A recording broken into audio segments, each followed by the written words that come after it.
Com muita satisfação, damos início a mais um painel enriquecedor aqui no Brasil Global Summit 2023. Chegamos ao painel que abordará um tema crucial para o nosso cenário econômico e industrial, explorando oportunidades, os desafios e o papel fundamental da inovação e da tecnologia. Neste painel, teremos o privilégio de explorar insights e experiências de representantes de 3 pilares da indústria brasileira: Petrobras, Vale e Eletrobras, que respectivamente nos darão uma perspectiva acerca dos setores de petróleo e gás, mineração e energia. Sob a mediação perspicaz do líder de projetos de inovação da ABDI, Paulo Lacerda, navegaremos pelas águas dos desafios contemporâneos, explorando como a inovação e a tecnologia se apresentam não só como uma resposta, mas também como catalisadores de oportunidades nas suas respectivas áreas. É uma honra contar com Marcos Vinícius, gerente de transformação digital da Petrobras; Leandro Viana, gerente-geral de inovação da Vale; Renato Marques Cabral, engenheiro da gerência de e-combustíveis da Eletrobras. Que esse painel possa não só iluminar as complexidades e desafios dos nossos setores industriais, mas também inspirar ações, soluções e inovações que conduzirão essas indústrias ao futuro. Sem mais delongas, vamos mergulhar nesta interessante discussão. Um caloroso aplauso aos nossos painelistas e ao nosso mediador.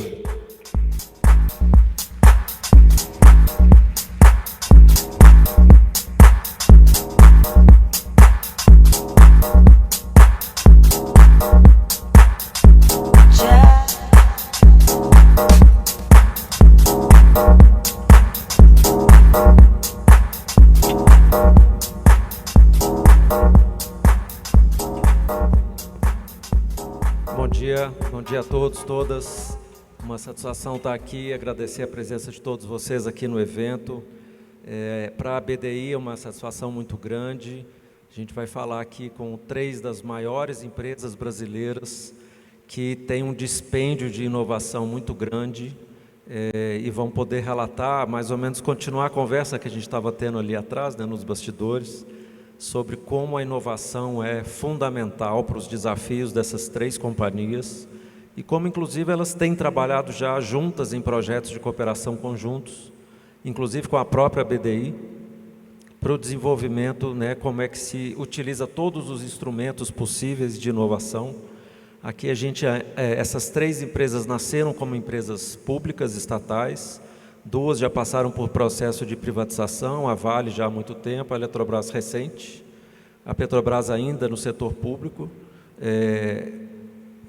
meio público, meio privado, né? Compete com o setor privado, mas tem algumas ainda as regulações do setor público, que é o que a gente estava falando também. A gente não pode esquecer que a gente está em Brasília, que é onde se escrevem todas as regulações, as regulamentações para a atuação do setor produtivo. E não é diferente no caso dessas aqui. A gente fez um breve estudo sobre o tamanho dessas companhias e qual é o dispêndio delas em inovação. Se a gente somar as receitas operacionais líquidas das 3 empresas, com fonte nos balanços publicados, a gente teve mais de 900 bilhões de reais, quase 1 trilhão de reais de receita operacional líquida dessas 3 empresas, Petrobras, Eletrobras e Vale. Elas juntas tiveram um dispêndio de mais de 8 bilhões em inovação ano passado, o que dá aí em torno de 0,9% nessa média, né? Algumas empresas têm mais, outras têm menos dispêndio de inovação.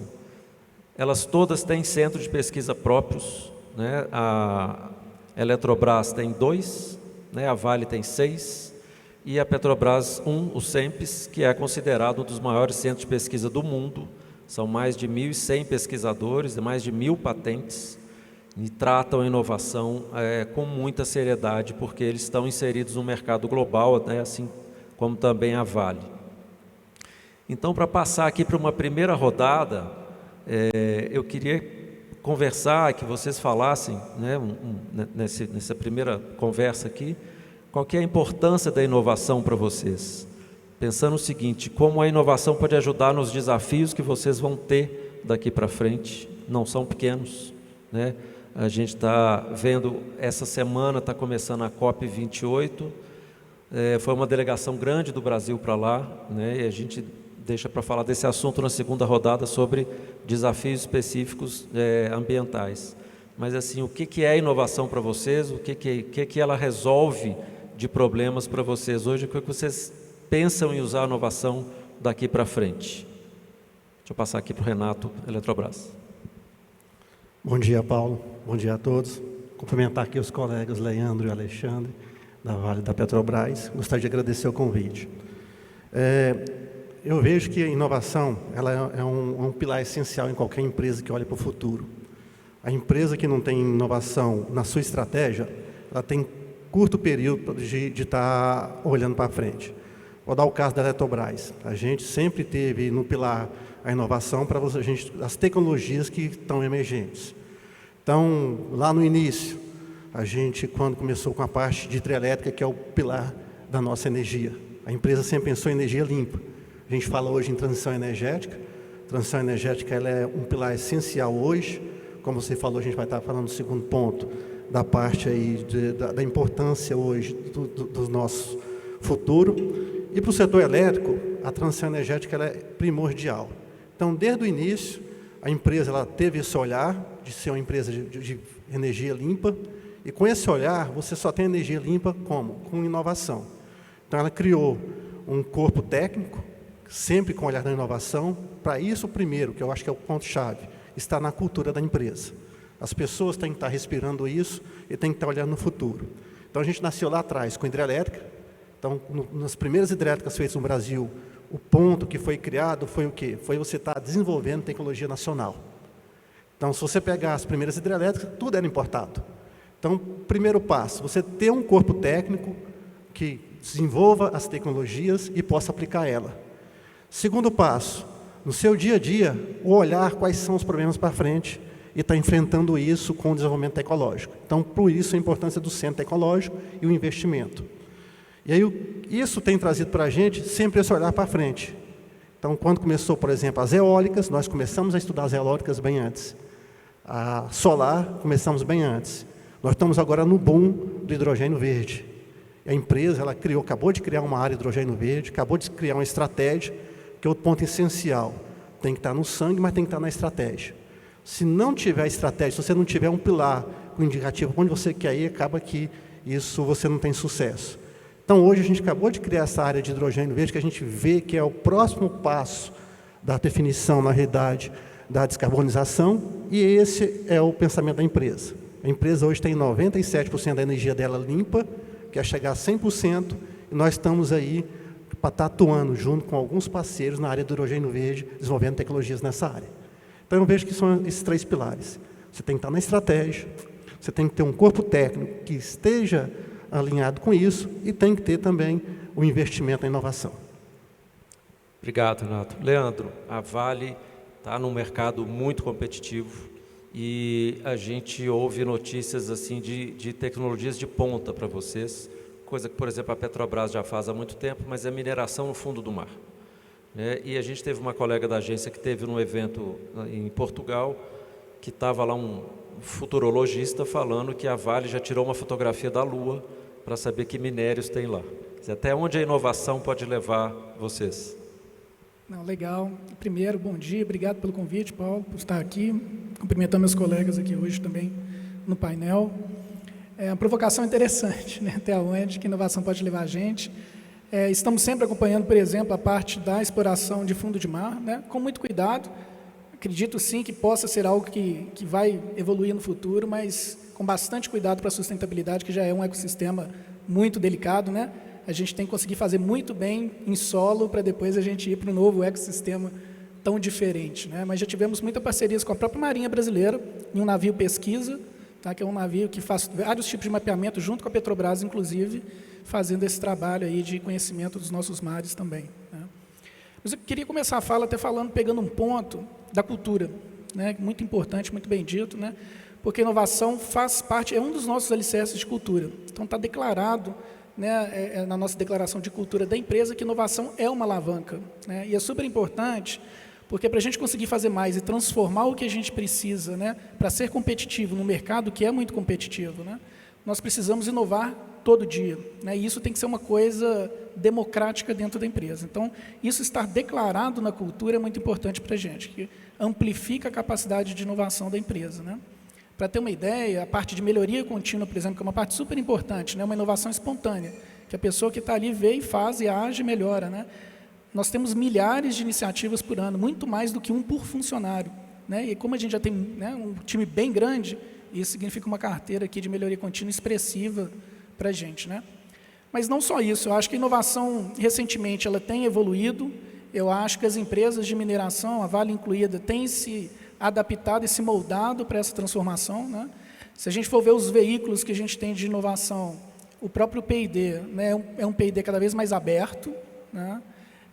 A gente tem, hoje, por exemplo, se eu não me engano, a gente deve estar na casa de 50 acordos de parceria celebrados ainda esse ano.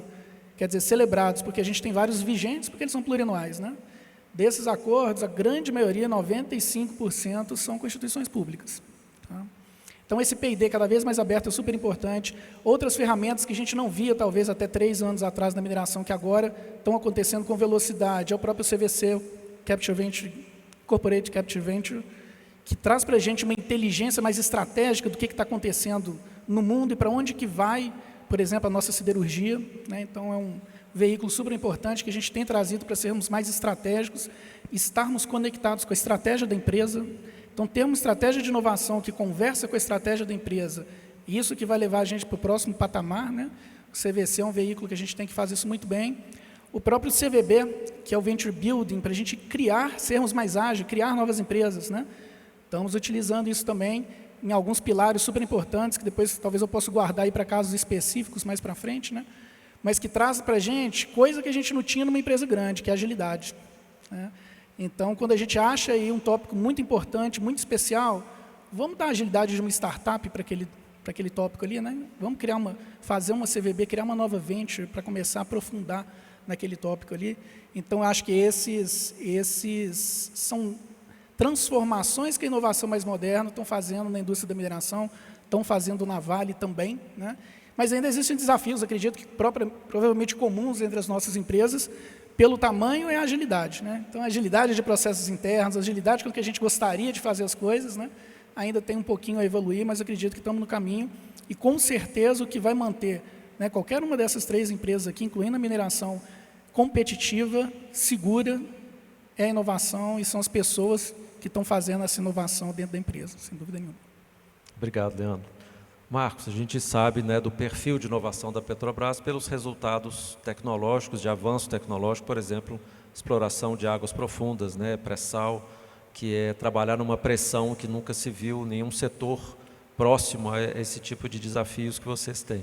Muito disso foi em função de vocês terem investido muito e continuar investindo em inovação. Então, assim, até onde vocês vão perfurar? Bacana. Bom dia. Primeiramente, queria agradecer aí a oportunidade, cumprimentar meus colegas aqui. Inovação e tecnologia sempre foi a base do pioneirismo da Petrobras e é o que vai impulsionar a construção do futuro da Petrobras. Hoje, a gente não faz nada se a gente não estiver pensando em inovação, se a gente não estiver pensando em tecnologia, né? Então, a inovação ela está posicionada em todas as áreas de negócio da Petrobras, né? Ela é um elemento central, onde a gente busca o tempo todo olhar para a competitividade, olhar para a segurança, que é um elemento fundamental na Petrobras, e a geração de valor futura é um aspecto. Semana passada a gente divulgou o novo planejamento estratégico da Petrobras, 24-28, né, saiu do mercado. A gente tem aí 102 bilhões de dólares nos próximos 5 anos para ser investido em projetos. Desses, 11 bilhões e meio estão relacionados à transição energética, né? E 3,6 bilhões de dólares estão relacionados a P&D.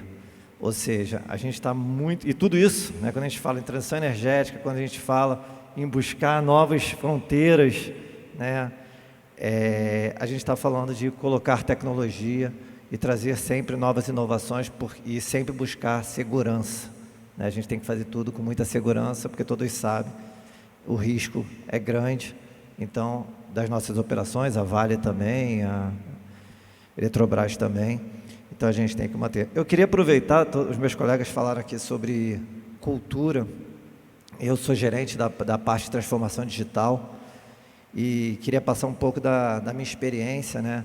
Nem tudo é tecnologia e inovação, né? A gente lá na Petrobras, a gente procura inspirar as pessoas a transformar a Petrobras todos os dias. A gente tem esse lema dentro da transformação digital. E a gente busca estar capacitando, formando cada profissional a estar pensando em inovação, a estar pensando em buscar como aquele dia pode ser feito no dia seguinte diferente, né, para você trazer sempre inovações. A gente tem um grupo, além do grupo de tecnologia, obviamente o Sempre é a grande estrela desse modelo, só que a gente trabalha também em outras frentes, como por exemplo, inovar em processo, né? Quando a gente fala em implantar inteligência artificial, implantar tecnologia, desenvolver um software, você não pode fazer isso por um processo ineficiente, né? Senão tu vai estar perenizando uma ineficiência. A gente está sempre buscando, primeiro olha o processo, depois desenvolve o software e mesma coisa acontece quando você tem um hardware, que você tem que ter um software por trás, etc. Um outro ponto que a gente trabalha bastante é a questão, e aí mais na parte de TI, é a parte de UX, né?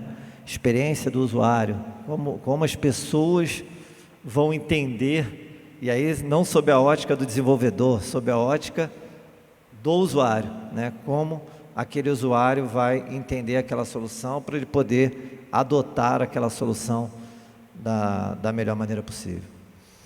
Obrigado.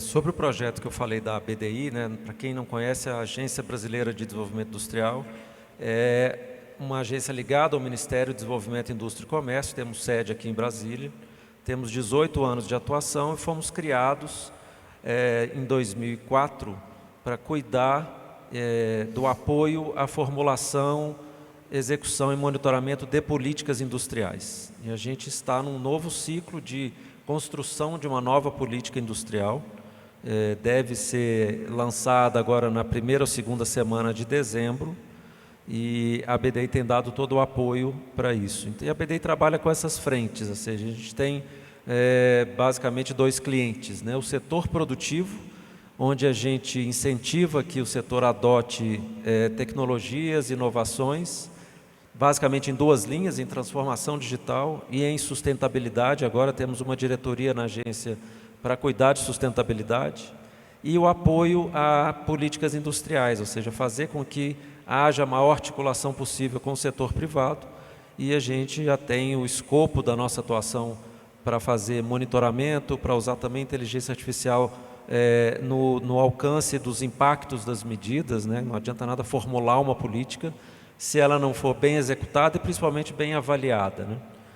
Falando em políticas, né, duas das empresas que estão aqui, Eletrobras e Petrobras, são reguladas por agências específicas, no caso da Eletrobras, a ANEEL, da Petrobras, a ANP, que determinam que 1% da sua receita, aí vai depender da base, mas é em torno de 1% da receita das empresas, deve ser obrigatoriamente investido em inovação. Então, isso tem muito a ver com o que vocês falaram, com os desafios internos, né? Assim, vocês têm que gastar, e aí é bom de um lado, porque você sabe que tem uma verba já garantida para a inovação, e do outro, todas as regulações que têm que ser atendidas para isso, para saber o que é ou não inovação. E a gente estava falando aqui antes sobre os desafios que vêm por aí na área da sustentabilidade, né? Quem é aqui de Brasília, imagino que nas cidades de vocês, a gente teve recorde de temperatura nas últimas 2 semanas. Então, quando a gente fala em mudanças climáticas, a gente vai ter que se acostumar, né? Antes se falava muito em enfrentamento das mudanças climáticas, agora a gente vai ter que falar de adaptação às mudanças climáticas, como é que a gente vai sobreviver, nossos negócios vão sobreviver nesse ambiente de mudanças climáticas cada vez mais severas. Então, eu queria passar essa segunda rodada para a gente falar de descarbonização, né, que é um tema que as 3 empresas têm como um desafio grande, e, obviamente, a descarbonização do setor produtivo, da economia como um todo, vai exigir muita inovação, muita inovação. Estava falando, né, de todas as questões da logística do hidrogênio, né, a própria matriz energética. O ministro do Desenvolvimento, o vice-presidente Geraldo Alckmin, tem falado muito isso, assim, o Brasil, por conta de sua matriz majoritariamente limpa de energia renovável, é um lugar muito bom para se produzir, né? Então, a gente fala que o que é produzido aqui, o aço, por exemplo, é um aço verde. A gente pode falar que é um minério verde, a gente pode falar que é um petróleo verde, né, mesmo com todas as suas questões, mas essa é uma forma de se atrair empresas para cá, para o Brasil, para que elas estejam já num ambiente onde os principais insumos, que é a energia, já é de matriz, como eu falei, majoritariamente limpa. Mas a gente tem esses desafios, né? Então, Renato, assim, como é que vocês estão pensando? Você já comentou alguma coisa, mas assim, o que vai vir de efetivo, de prático sobre descarbonização e como é que a inovação pode ajudar vocês nesses desafios? Paulo, excelente tema. Iniciamos hoje a COP28, né? Então está totalmente alinhado. Acho que o tema principal, mudança climática, é o nosso futuro. Acho que na abertura que hoje foi apresentado o futuro e foi apresentada aqui uma criança, eu acho que é isso. Assim, a gente não tem futuro sem a gente estar tendo a descarbonização. A Eletrobras, ela sempre preocupou com isso. Ela sempre teve esse tema de descarbonização como estratégico. Tanto é que 97% da matriz dela é limpa. E aí, o que nós olhamos no futuro? Um novo negócio, o hidrogênio. O hidrogênio, na realidade, você não vai ser um dos veículos para a gente ter a descarbonização mundial, e o Brasil vai ser cenário-chave para isso. Por quê? Pela matriz limpa, mais de 80% da nossa matriz é limpa. Então, nós fizemos o dever de casa lá atrás, nós somos referência mundial em termos de geração de energia. O hidrogênio, pela eletrólise, 70% é energia. Então, você não tem hidrogênio sem energia pela eletrólise. Então, é isso que nós estamos investindo. A Eletrobras, em 2016, começou um projeto, e aí começou o projeto com qual foco já? Que a gente entende muito que na inovação isso é importantíssimo. Planta piloto. Planta piloto, você tem que estar implantando um projeto piloto para você estar ali desenvolvendo as tecnologias, vendo o que tem de mais avançado no mundo, trazer essa tecnologia e estar colocando ela no seu negócio. Isso nós fizemos. Então, nós começamos um projeto em 2018, uma planta piloto de hidrogênio. Lá atrás, em 2018, ninguém falava em hidrogênio verde, nós já estamos em 2018 implantando. Essa planta foi finalizada em 2021. Já iniciamos o teste nessa planta gerando hidrogênio verde, fomos a primeira a gerar hidrogênio verde no Brasil. Acabamos de ser certificado agora pela CCE. Você falou em regulação, é um ponto importantíssimo para você ter avanço e regulação. Então, a gente fez essa certificação com a CCE. Anteontem foi aprovada a minuta da PL na Câmara sobre hidrogênio, que é essencial. Então, o que nós estamos olhando? Tanto a parte tecnológica, como a parte de regulação, que é importantíssima para nós avançarmos. Na parte tecnológica, a gente está atuando com startup lá dentro dessa planta piloto, para a gente, na realidade, estar desenvolvendo a parte de OEM, que é um ponto que o Brasil vai ter que desenvolver.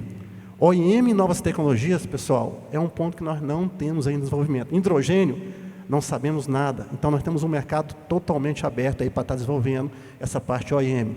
Então, só um ponto que a gente puxou uma startup dentro daquele conceito que foi falado. Tem uma startup ali dentro. Estamos trabalhando com qual conceito? De você trabalhar com cooperação. Então, trazemos as empresas para cooperar. Então, a gente vai agora, a gente gerou hidrogênio, qual que é o próximo passo? Gerar os e-combustíveis. Então, transporte é um dos setores que mais geram CO2 no país. Então, nós vamos ter que modificar isso. Trabalhar junto com a Petrobras, eu acho que essa cooperação é importantíssima para a gente estar colocando o e-combustível competitivo na base do hidrogênio.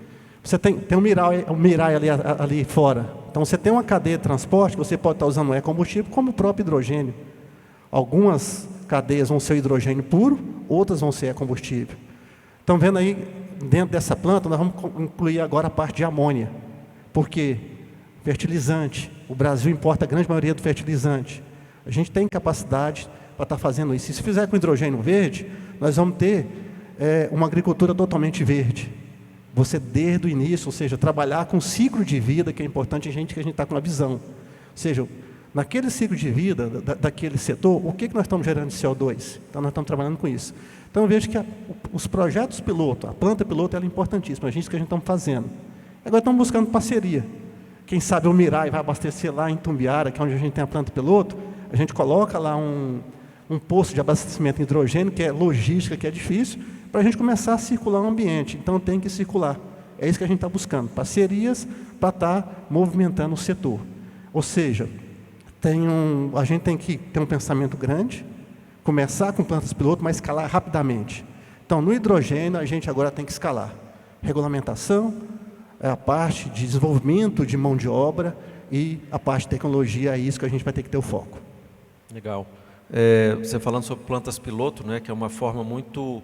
Um instrumento que a gente usa muito na agência é fazer chamadas públicas para desafios de inovação de tecnologia e fazer a aplicação disso em pequena escala. Né? Então, isso dando certo, a gente publica os resultados e procura parceiros para escalar essas oportunidades de inovação e tecnologia. Tem um exemplo muito legal que tem na agência, tem até uma colega nossa aqui, a Isabela, que é o Agro 4.0. Então, a gente sabe, né, do potencial ambiental que o agro tem, os desafios ambientais do agro. Um deles relacionados, por exemplo, ao uso de recursos hídricos, a água, e uso de agrotóxicos. Então, foi desenvolvido um equipamento, acoplado ali uma série de tecnologias da indústria 4.0, entre eles visão computacional, sensoriamento, que um implemento, em vez de sair jogando agrotóxico em toda a plantação, primeiro tem uma câmera, um conjunto de câmeras e sensores, que ele olha e sabe se aquela planta que está ali é da cultura que tem que estar ali, milho, soja, enfim, ou se uma planta que não deveria estar ali. E ele despeja o agrotóxico só exatamente em cima daquela planta. E a mesma coisa para a irrigação, né? Saber exatamente quando irrigar, com sensoriamento. A gente tem casos disso, né? Vinícolas no mundo inteiro estão usando isso, por exemplo, para saber que horas precisa irrigar ou não. Isso tudo vai contribuindo, né, para a melhoria do uso dos recursos. Leandro, a gente sabe, né, que a Vale está num setor onde a questão ambiental sempre foi muito forte, seja pela atuação direta ali da mineração, do impacto local ali, mas também por toda a cadeia, né? Como é que vocês estão pensando em descarbonização e em atendimento a essas questões regulatórias ambientais? Ótima pergunta, muito legal aqui também a parte da experimentação, né, que é um processo super importante para a inovação. Falar um pouquinho do que a gente está fazendo de experimentação hoje. Mas é uma ótima pergunta, né? Então vou começar respondendo um pouquinho sobre o escopo 1, né, que é a redução da emissão dentro das nossas operações, né?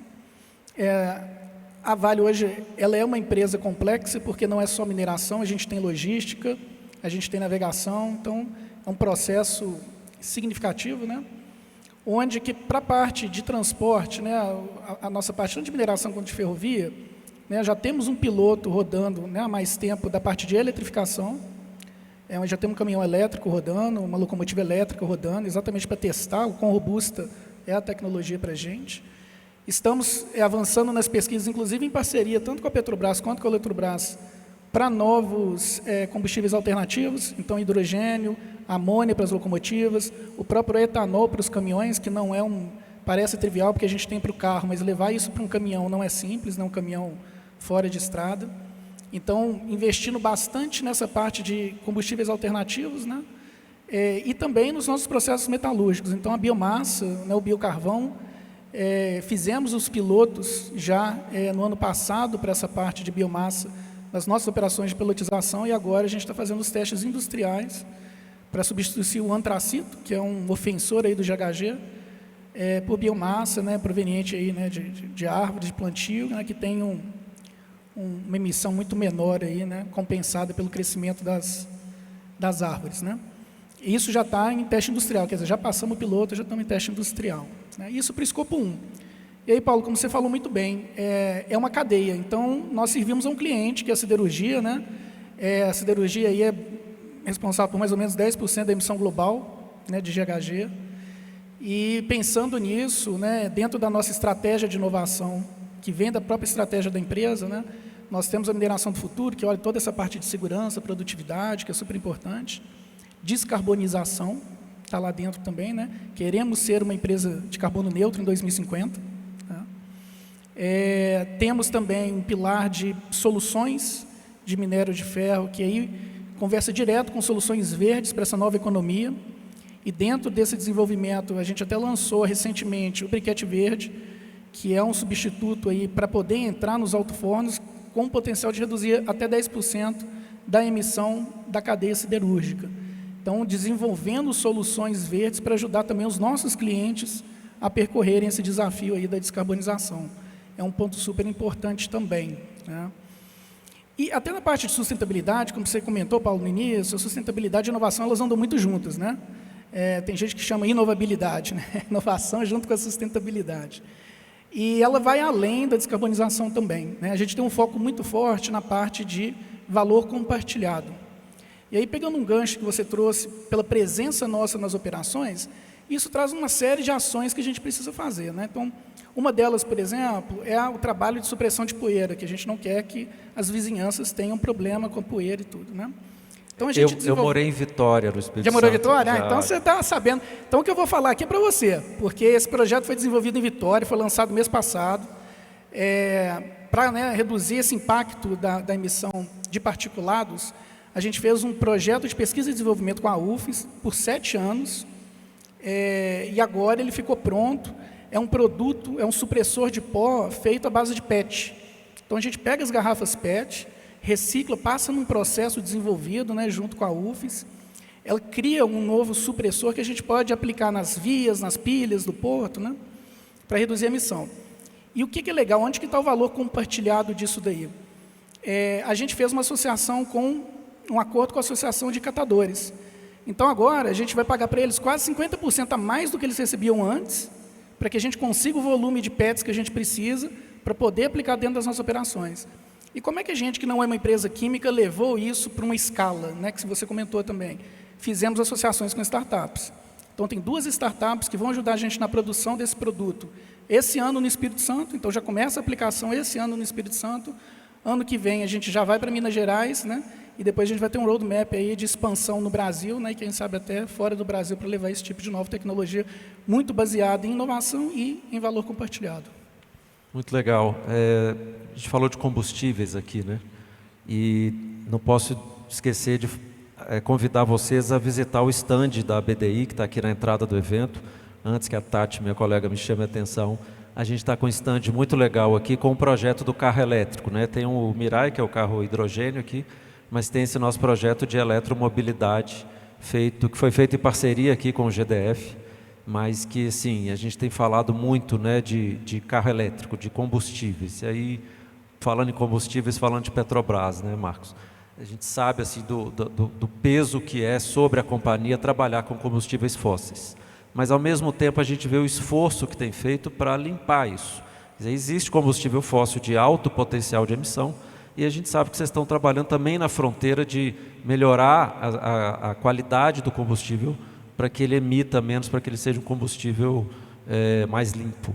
E a gente tem acompanhado essa discussão do chamado SAF, né, que é o Sustainable Aviation Fuel, os combustíveis para aviação, que é um dos maiores emissores, né, de aviação, e isso é obviamente um desafio tecnológico para vocês. Então, como é que vocês fazem essa questão? Então, para onde o mercado está indo e como é que a inovação pode ajudar vocês? É muito boa a pergunta. Assim, a alta administração da Petrobras, ela está totalmente comprometida com a descarbonização, né? Se a gente olhar as nossas metas de topo, você vai ver lá metas de emissão. A gente criou, dentro desse processo de transição energética, dentro do próprio centro de pesquisa, a gente tem hoje uma área pensando na transição energética, né? E as demais áreas, quando você pega os outros segmentos de negócio, eles estão buscando métodos e tecnologias para a gente conseguir cada vez ter menos carbono, né, menos emissões e gerar uma produção cada vez mais limpa, né? Isso faz parte dentro do nosso processo. A gente tem, dentro dessa jornada, a Petrobras tem 70 anos, né? 70 anos voltada para a produção de óleo e gás, o nível de conhecimento que a força de trabalho da Petrobras tem em óleo e gás é bastante elevado, é um conhecimento técnico muito grande. E a gente está iniciando agora uma jornada que vai ser o futuro da Petrobras, que é a transição energética. E aí nós estamos falando com diversas parcerias, você está falando desde criar energia eólica offshore, que nem a gente faz produção offshore, a gente fazer energia eólica offshore, energia eólica onshore, energia solar, aí tem biorefino, né, tem hidrogênio, como meu colega falou, ou seja, são muitas tecnologias, né, fora os produtos que são vendidos nas refinarias, como por exemplo, um diesel mais limpo, uma gasolina mais limpa, né, um querosene de aviação mais limpo, são todos produtos que a Petrobras está pesquisando e vai estar o tempo todo trabalhando para ter um produto mais limpo. Eu queria aproveitar também, a gente está falando muito em inovação, né, falar um pouco de como funciona o sistema de inovação da Petrobras, acho que pode ser interessante compartilhar com todo mundo. A gente trabalha em 3 camadas, né? Uma primeira camada é a atuação dos times de inovação. É como eu comentei na primeira fala, né? Está todo mundo procurando inovar. E aí, quando fala em times de inovação, tem os times de tecnologia, que é a parte de TI, tem os times de P&D, que aí envolve 900 pesquisadores no SEMPES, trabalhando junto com as áreas de negócio, buscando cada vez mais tecnologia. E hoje o foco está grande em sustentabilidade. A segunda camada a gente tem os centros de competência, que alimentam e habilitam esses times de inovação. O que são esses centros de competência? São competências que a gente precisa desenvolver. Aí eu vou entrando, por exemplo, na linha de TI. Eu tenho lá uma competência que são gestão de dados. Então eu crio um centro de competência de dados. Eu preciso criar um centro de competência de drones para lá acompanhar as nossas operações, fazer inspeção. Eu crio um centro de competência de drones, centro de competência de nuvem, digital twin, ou seja, são vários centros de competências que a Petrobras cria para estar pesquisando e trazendo inovações para os times de inovação executar e implantar e colocar isso nas nossas operações. E uma terceira camada, dentro desse sistema de inovação, que é a conexão com a inovação, que é onde entra a força do SEMPES, onde entra a força das nossas parcerias. Quando eu falei, nós temos 900 pesquisadores, doutores, mestres, né, especialistas, quando a gente olha essa rede externa, a gente está falando aí de 9.000 pesquisadores, né, que estão ajudando a Petrobras, estão ajudando o país a construir uma energia mais limpa, construir um desenvolvimento, né? É nessa linha do modelo. Obrigado. Vocês falaram muito sobre inovação aberta, né? Que é como inovar usando o ecossistema de inovação. E eu falei que eu morei em Vitória, conheci o ecossistema de inovação, que a Vale e a Petrobras estão muito atuantes lá, impulsionando isso por inovação aberta. O Conexões para Inovação da Petrobras é muito conhecido, né, por lançar seus desafios. Eu vi que a Vale também lança desafios de inovação. Então, acho que é um bom exercício para vocês visitarem o site das companhias para verem essa questão dos desafios e como é que elas trabalham a inovação aberta, né? O SEMPES tem 1.000 pesquisadores, mas tem outros 9, 8 mil associados em projetos. O SEMPES tem hoje, pelo que eu vi, em torno de 1.000 projetos simultâneos, né? Seja em termos de cooperação com a universidade, que é o caso que o Leandro falou, que é onde se busca muito inovação, né? Inovação antigamente era aquela história do inventor solitário, do professor Pardal, mas que agora é feito muito em parceria, muito em conjunto. E falando em inovação aberta, né, a Petrobras tem um projeto muito legal com a BDI, que eu trabalho nele, que é sobre encomendas tecnológicas, né, que é um instrumento da lei de inovação que permite ao gestor público comprar inovação por meio desse instrumento. Já tem outros instrumentos, né, como concursos, como compra de soluções inovadoras de startups, mas esse instrumento de encomenda tecnológica é muito legal porque é uma tecnologia que ainda não existe, que a Petrobras, outras empresas têm desafios e aí conversam com o mercado para saber quem é que pode desenvolver. A Petrobras paga pelo desenvolvimento e pode ter uma opção de compra, né, do que aquela tecnologia vai servir para a operação da companhia. Então a gente tem feito um trabalho junto com a Petrobras para aumentar a eficiência do SEMPS em comprar encomendas tecnológicas. Isso esbarra muito em cultura, muito em regulação, né, e muito nesses desafios, mas a gente sabe que o setor público tem um poder de compra gigantesco e que esse poder de compra pode ser usado e deve ser usado como fomento à inovação em todas essas modalidades aí de inovação aberta. A gente já está indo aqui para o final, eu vou passar a palavra para cada um fazer um comentário final, deixando uma mensagem, né, para quem está aqui nos vendo. Renato. Pessoal, eu acho que a mensagem final assim, que nós deixamos aqui é cooperação. Não tem como a gente ter desenvolvimento tecnológico, inovação e desenvolvimento tecnológico no país sem cooperação. Vou pegar o caso do hidrogênio que a gente estava comentando aqui. Se você não tiver, do início até um off-take, para você desenvolver, acaba, como você falou, fica muito pesquisa, professor Pardal. Então, a gente trabalha sempre com esse conceito de cooperação, conexão, criando a rede até um off-taker e trazendo os vários agentes. A gente tem trabalhado dentro do hidrogênio com isso. Então, por exemplo, vamos pegar a cadeia aí do hidrogênio da mobilidade. Você tem, por exemplo, como off-taker, a Vale. Você tem como um grande parceiro a Petrobras. Então, a gente tem trabalhado nisso. Então, acabou de falar aqui o Leandro que um problema da Vale é o quê? É transporte. Para descarbonizar, eles têm que o quê? Mudar a forma de transporte. Então, essa cooperação entre as empresas no Brasil, para você estar trazendo tecnologia, desenvolver tecnologia aqui, aplicando a tecnologia, eu só vejo com cooperação e conexão. Então, a palavra-chave é isso aí. Sem cooperação, eu acho que a gente vai ter que ir um esforço muito maior do que com cooperação. É isso que a gente está buscando. Então, nós temos até parceria com a Vale e com a Petrobras nesse conceito, de criar a cadeia desde o início, cada um com sua expertise, até o off-take. Tem um ditado que diz que sozinho você vai mais rápido, mas junto você vai mais longe, né? Então, acho que vocês trabalham muito com cooperação, com inovação, por meio de conexões de cooperação. Leandro. Muito bom estar juntos com vocês, né, nesse processo, que vai ser, sem dúvida nenhuma, importante. Eu acho que a mensagem, a palavra que eu deixaria aqui no final são pessoas, porque a gente falou de cultura e realmente a cultura é fundamental, né, para que a gente consiga transformar, né, não adianta ter o lobo solitário, não adianta ter pessoa sozinha, né, a gente precisa de ter pessoas, são elas que transformam, né, a tecnologia está ali para ser usada pelas pessoas, né. Então, acho que para a inovação, né, para que inovação e tecnologia realmente transformem a empresa, transformem a sociedade, as pessoas é o alicerce central, né.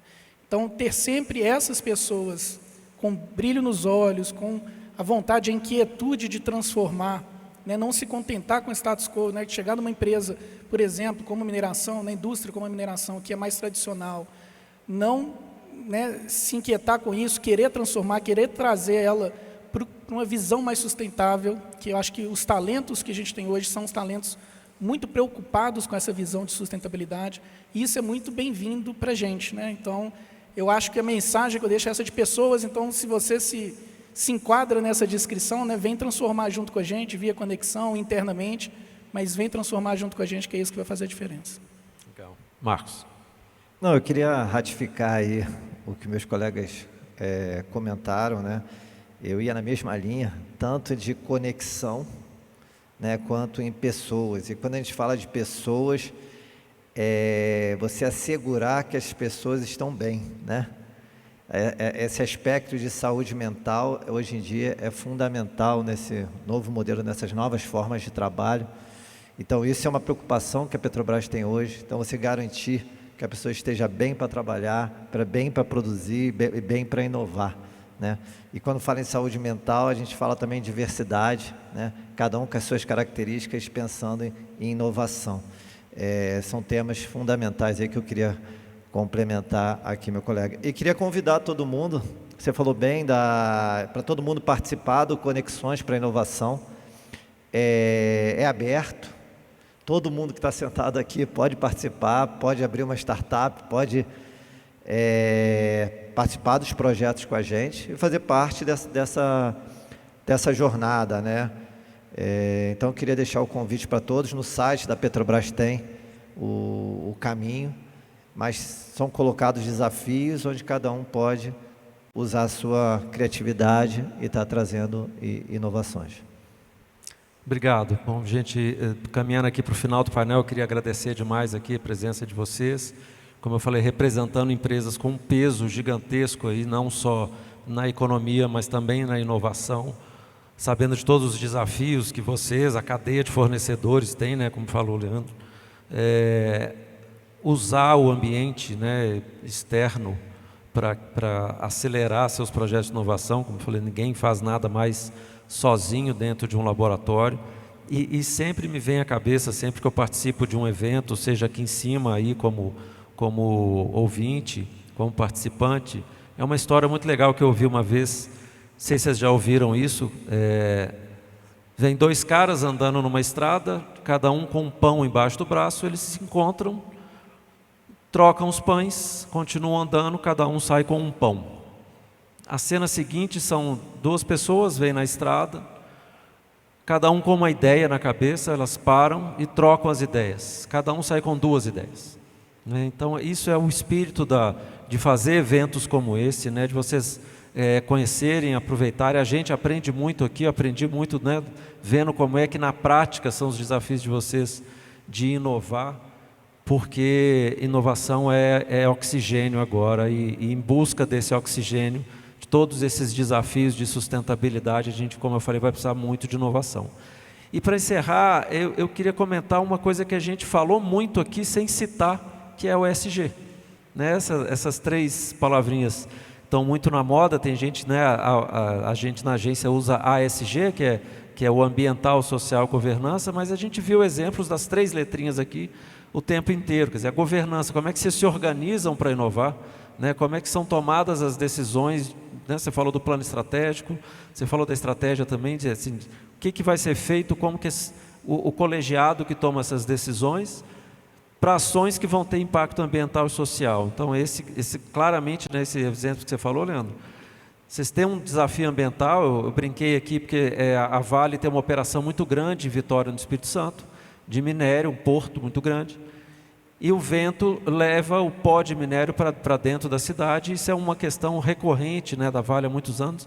Resolveu tratar isso por meio de dois viés, né, da cooperação aberta com a universidade e o viés social, né, de usar catadores, a rede de catadores para isso. Então a gente pode ver a combinação dessas três palavras ESG o tempo todo.